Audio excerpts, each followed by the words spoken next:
Counselling किस तरीके से करवाना होगा, और उसके बाद काउंसलिंग जब हो जाएगा तो क्या हमें प्राइवेट कॉलेज मिलेगा या गवर्नमेंट कॉलेज मिलेगा, इन सभी चीज़ों के बारे में हम इस वीडियो में जान रहे होंगे। इसके ये देखिए सीटेट का अपना क्राइटेरिया है कि सीटेट ये कहता है कि इसमें से अगर आप इसमें से जनरल से अगर आप बिलोंग कर रहे हैं, चाहे तो मेल हो या फीमेल हो, तो आपको 60% मार्क्स लाना होगा, ठीक है। और 60% मार्क्स जो निकल कर आता है वो 90 मार्क्स, यानी 90 मार्क्स आपको 150 में से लाना पड़ेगा। और अगर नमस्कार दोस्तों, बिहार डीएलएड फॉर्म 2024 के ऊपर आज हम इस वीडियो में बात करने वाले हैं। इस वीडियो हम आगे ये जान रहे होंगे कि इस फॉर्म को किस तरीके से फिलअप कर रहे होंगे, इसमें एलिजिबिलिटी क्या होना चाहिए, ठीक है। साथ साथ इसमें सिलेक्शन प्रोसेस यानी साथ साथ एडमिशन प्रोसेस क्या होता है, इन सभी चीज़ों के बारे में आगे हम इस वीडियो में जान रहे होंगे दोस्तों। एडमिशन प्रोसेस की बात करें तो एडमिशन प्रोसेस में आप पहले फॉर्म किस तरीके से फिलअप करिएगा, साथ साथ इंट्रेंस एग्जाम होगा तो इंट्रेंस एग्जाम का जो सिलेबस होगा वो क्या क्या होगा, मतलब किस किस सब्जेक्ट से कितने कितने मार्क्स पूछे जाते हैं, साथ साथ हमें इसमें से काउंसलिंग किस तरीके से करवाना होगा, और उसके बाद काउंसलिंग जब हो जाएगा तो क्या हमें प्राइवेट कॉलेज मिलेगा या गवर्नमेंट कॉलेज मिलेगा, इन सभी चीज़ों के बारे में हम इस वीडियो में जान रहे होंगे। इसके साथ साथ हम इसमें ये भी जानेंगे कि जब हमारा इसमें से एडमिशन हो जाता है, जब हम पढ़ाई कर लेते हैं 2 साल, देन आफ्टर हम टीचर कैसे बन रहे होंगे और किस किस क्लास के लिए टीचर हम बनने योग्य हो जाएंगे, इन सभी सवालों का जवाब आपको दोस्तों इस वीडियो में मिलने वाला है। तो आप वीडियो में लास्ट तक बने रहेगा, आपको A to Z इन्फॉर्मेशन इस वीडियो में मिल जाएगा। ये वीडियो देखने के बाद आपको किसी भी तरीके से कुछ भी डाउट नहीं होने वाला है। जैसे सीटेट में हमें जब सीटेट का एग्ज़ाम देंगे तो उसमें से कितने मार्क्स लाने होंगे, जनरल वाले के लिए, OBC वाले के लिए, फीमेल मेल, इन सभी सवालों का जवाब आपको इस वीडियो में मिल जाएगा। तो अब वीडियो को पूरा देखिएगा जिससे कि आपको A to Z इन्फॉर्मेशन दोस्तों मिल जाए। साथ साथ हम आगे बढ़ने से पहले मैं आप सभी से रिक्वेस्ट करना चाहता हूं कि अगर हमारे चैनल पर आपने पहली बार विजिट करा है तो प्लीज़ इस चैनल को सब्सक्राइब कर ले, क्योंकि इसी तरीके का ऑथेंटिक न्यूज़ आप सभी के सामने आते रहते हैं लेकर दोस्तों। तो चलिए वीडियो को स्टार्ट कर लेते हैं।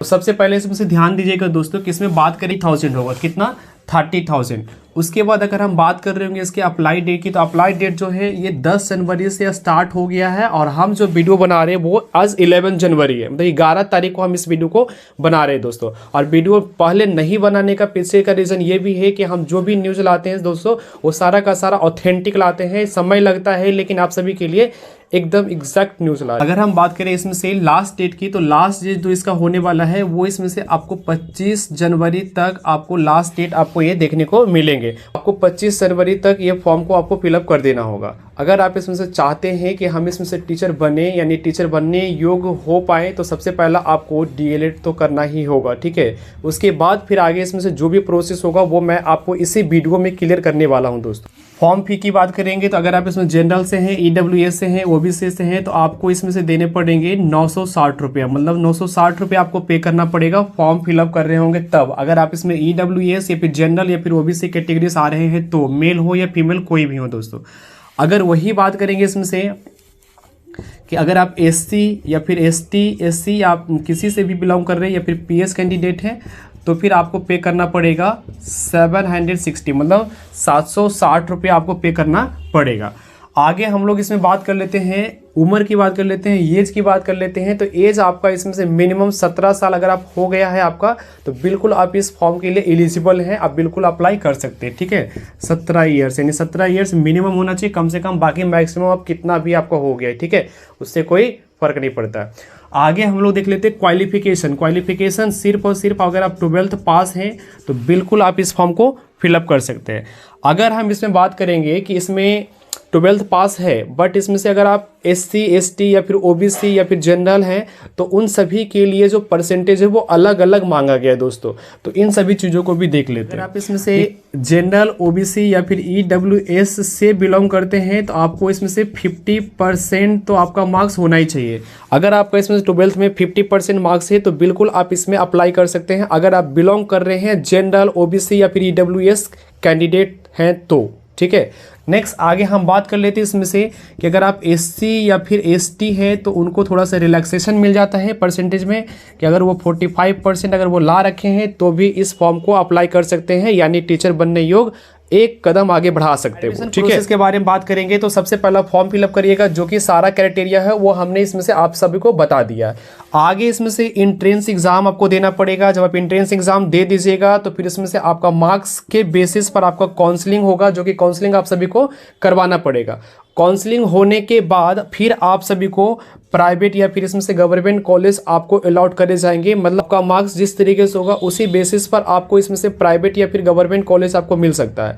अगर हम बात करें इसमें से कि प्राइवेट कॉलेज और इसमें गवर्नमेंट कॉलेज में क्या क्या बेनिफिट है, तो उन सभी चीज़ों के भी बारे में हम समझ रहे होंगे। देखिए, अगर हम बात कर ले इसमें से कि अगर आप इसमें से प्राइवेट, अगर आप अच्छा, पहले सबसे पहली बात है कि आपको अच्छा मार्क्स लाना होगा। अगर आप इसमें से अच्छा मार्क्स लाते हैं तो आपको गवर्नमेंट कॉलेज मिल जाएगा, और जब आप गवर्नमेंट कॉलेज में एडमिशन ले लीजिएगा तो फिर आपको इसमें से जो रुपीज़ है यानी पैसा है वो आपको कम खर्च में आप डीएलएड कर लीजिएगा। लेकिन वही अगर आपका अच्छा मार्क्स नहीं आता है तो फिर आपको प्राइवेट कॉलेज से आपको डीएलएड करना पड़ेगा, जो कि आपको जो रुपीज़ वगैरह है यानी पैसा है वो आपको इसमें से ज़्यादा खर्च करना पड़ जाएगा। तो इन चीज़ों को आप ध्यान में रख रहे होंगे, तो आप प्रिपरेशन कर रहे होंगे तो उस समय इन बातों का ज़रूर ख्याल रखेंगे कि आपके पास अगर पैसा है तो बिल्कुल आप इसमें से प्राइवेट कॉलेज के लिए जा सकते हैं। क्योंकि प्राइवेट कॉलेज में देखिए एडवांटेज भी है तो डिसएडवांटेज भी है। एडवांटेज ये है कि आप इसमें से अगर आप दूर क्षेत्र वगैरह में इसमें से रहते हैं तो आप इसमें से आपको बार बार कॉलेज नहीं जाना पड़ेगा। वो पैसा लेगा लेकिन इसमें से कॉलेज आपको बार बार नहीं जाना पड़ेगा, क्योंकि पैसा वो ले किस ले रहा है, इसलिए ना। लेकिन वही अगर इसमें से अगर आप सरकारी कॉलेज में एडमिशन ले रहे होंगे तो उस समय पर डे आपको कॉलेज वगैरह जाना पड़ेगा उसमें। ठीक है, तो अगर आप इसमें से कहीं दूर क्षेत्र वगैरह में रहते हैं तब तो इसमें कंडीशन में आप इसमें से प्राइवेट कॉलेज में इसमें से एडमिशन ले सकते हैं। लेकिन प्राइवेट कॉलेज में एडमिशन लीजिएगा तो उसके लिए आपके पास अमाउंट भी होना चाहिए, तभी आप इसमें से उसमें एडमिशन ले पाइएगा। ठीक है, तो इन सभी चीज़ों को आपको ध्यान में रखते हुए आपको इसमें से इसका प्रिपरेशन भी अच्छे ढंग से करना होगा।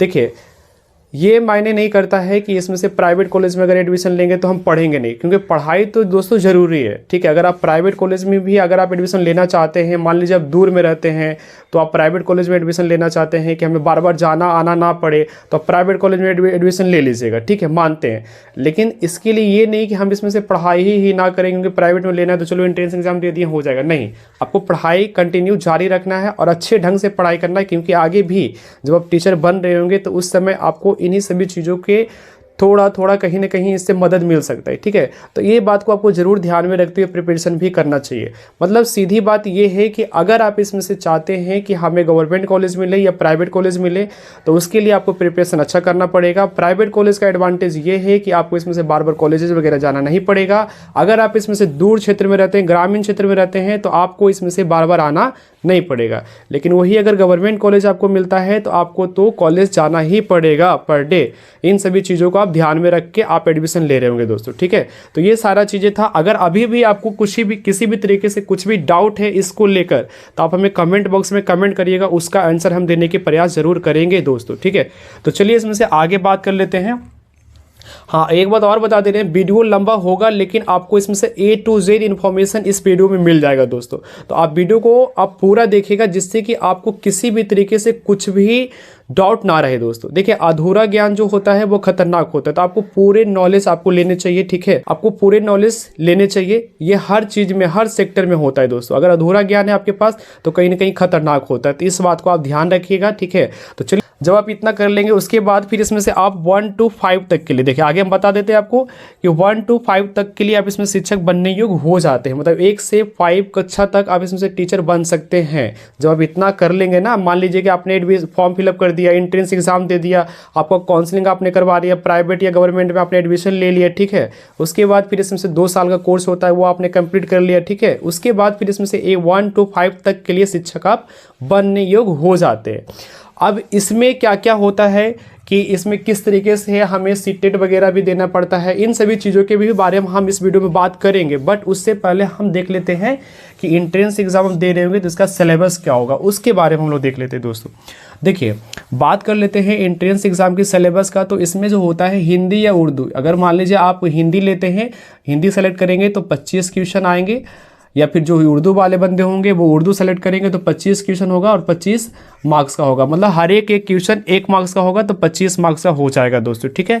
मैथ में बात करेंगे तो 25 क्वेश्चन इसमें भी होगा और हर एक क्वेश्चन 1 मार्क्स का होगा तो 25 मार्क्स इसमें भी हो जाएगा, ठीक है।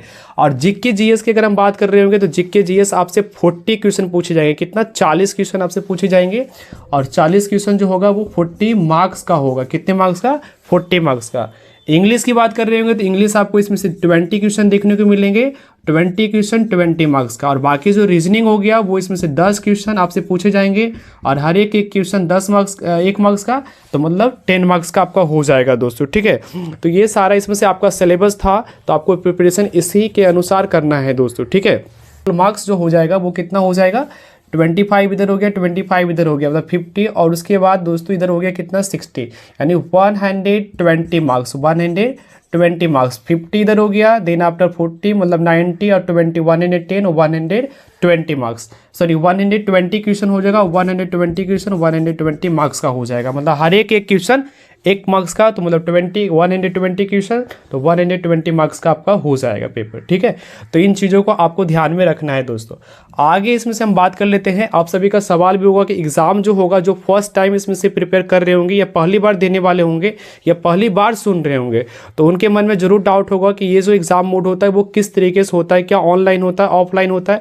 तो ये जो एग्ज़ाम होता है दोस्तों वो इसमें से आपको देखने को मिलेंगे ऑनलाइन मोड में इसका एग्जाम लिया जाता है, ठीक है। सीबीटी होता है, क्या होता है? सीबीटी, यानी कंप्यूटर पर आपका एग्जाम कंडक्ट करवाए जाएंगे, ठीक है। इसका क्वेश्चन लेवल की अगर हम बात करेंगे तो क्वेश्चन का जो लेवल होता है वो 10th बेसिक पर होता है, लेकिन इसमें से 11 12 से भी थोड़े थोड़े क्वेश्चन पूछ लिए जाते हैं, ठीक है। इसका जो लेवल 10th लेवल आप इसमें ध्यान रख रहे होंगे इसका, ठीक है। उसके बाद जब आप इतना कर लेंगे प्रिपरेशन वगैरह, उसके बाद फिर इसमें से टीचर आप बनने के लिए आगे क्या क्या करना होगा, ठीक है। तो इसके लिए आपको सबसे पहले है सीटेट का पेपर 1 देना पड़ता है, सीटेट पेपर 1 देना पड़ेगा। अगर आप 1 2 शिक्षक के लिए आप अगर अप्लाई कर रहे होंगे तो उसके लिए सीटेट का पेपर 1 होता है, पेपर 1 आपको देना पड़ेगा। और वो सीटेट का जो पेपर होता है वो इसमें से 150 मार्क्स का आपका एग्जाम होगा और 150 मार्क्स में से जनरल वाले को कितने लाना है, ओबीसी वाले को कितने लाना है, उन सभी चीज़ों के बारे में हमें पता होना चाहिए। तो देखिए सबसे पहला इसमें से टोटल मार्क्स 150 का होता है, सीटेट की मैं बात कर रहा हूँ। जैसे आपने इतना सारा कर लिया, उसके बाद फिर इसमें से आप आगे क्या करेंगे, तो आगे इसमें से आप सीटेट का एग्जाम देंगे। सीटेट का एग्जाम वो भी सीटेट का पेपर 1 देंगे, क्योंकि सीटेट में पेपर 1 और पेपर 2 होता है।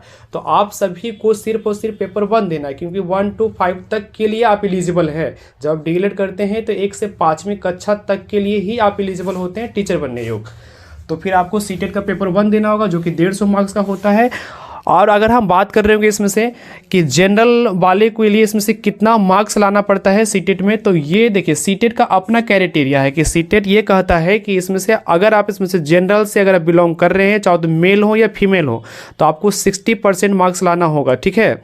और 60% मार्क्स जो निकल कर आता है वो 90 मार्क्स, यानी 90 मार्क्स आपको 150 में से लाना पड़ेगा। और अगर हम बात करेंगे ओबीसी एसटी होंगे, मेल या फीमेल हो, तो उनको 82 मार्क्स लाना पड़ता है, जो कि 55% होता है। 55% अगर आप निकाल रहे होंगे 150 का, तो वो निकल कर आता है 82.5 मार्क्स। बट सीटेट ये कहता है पॉइंट में, देखिए पॉइंट में मार्क्स नहीं काउंट करे जाते हैं, ठीक है। इसलिए वो सीटेट का अपना मानना है कि 55% जो होगा वो 82 मार्क्स को हम मान रहे होंगे, ठीक है। ये सीटेट वाले का कहना है जो कंडक्ट करवाते हैं एग्जाम, ठीक है। ओके, इसमें अभी तक किसी भी तरीके का कुछ भी डाउट है तो अभी भी आप इसमें कमेंट में कमेंट करिएगा, उसका आंसर हम जरूर देंगे दोस्तों आप सभी को, ठीक है। नेक्स्ट देखिए, तो ये तो सीटेट का अपना मानना था, लेकिन बिहार में सीटेट का जो होता है ना, वो अपने ढंग से बिहार जो आप जिसे देखिए सीटेट का ये कहना होता है कि आप अपने ढंग से जो स्टेट है वो इसमें से कुछ बदलाव इसमें कर सकती है, ये सीटेट का कहना है। लेकिन सीटेट जो है वो इसमें से जो अपना जो क्राइटेरिया है वो इसी को मान के चलता है। लेकिन वो सीटेट का ये भी इसमें से कहना है कि अगर स्टेट्स वाले चाहें तो कुछ इसमें कम करके भी वो इसमें से एलिजिबल कर सकते हैं, वो अपने अकॉर्डिंग। तो बिहार में जो इसमें से है ना दोस्तों, बिहार में सीटेट अगर बात करेंगे तो बिहार में सीटेट का जो इसमें से जनरल से अगर आप है, ठीक है, और मेल की बात कर रहा हूँ मैं, तो 90 मार्क्स अगर आप ला रहे हैं तो आप एलिजिबल होंगे, क्वालिफाई आप होंगे, ठीक है ना। आप फॉर्म बीपीएससी का जो फॉर्म निकल रहा होगा उसको आप फिलअप कर रहे होंगे, ठीक है। ये सीटेट बिहार के अंदर ये लागू हो रहा है, ठीक है। अगर हम आगे बात करें जनरल फीमेल की या फिर ओबीसी सब बिलोंग कर रहे हैं तो आपको इसमें से 82 मार्क्स आपको लाना पड़ेगा, ठीक है। और SC अगर SC और ST से हैं तो 75 मार्क्स अगर आपका आ चुका है, ठीक है, सीटेट में, तो आप एलिजिबल होंगे बिहार के लिए, ठीक है। बिहार में जैसे जो भी टीचर्स के वैकेंसी निकलेंगे उसके लिए आप एलिजिबल होंगे। लेकिन सीटेट का अपना अलग मानना था। सीटेट का क्या मानना था कि SC ST या फिर OBC जो भी हैं तो आपको 82 ही मार्क्स लाना पड़ेगा। लेकिन बिहार के अंदर ये क्या हो गया, थोड़ा कम हो गया।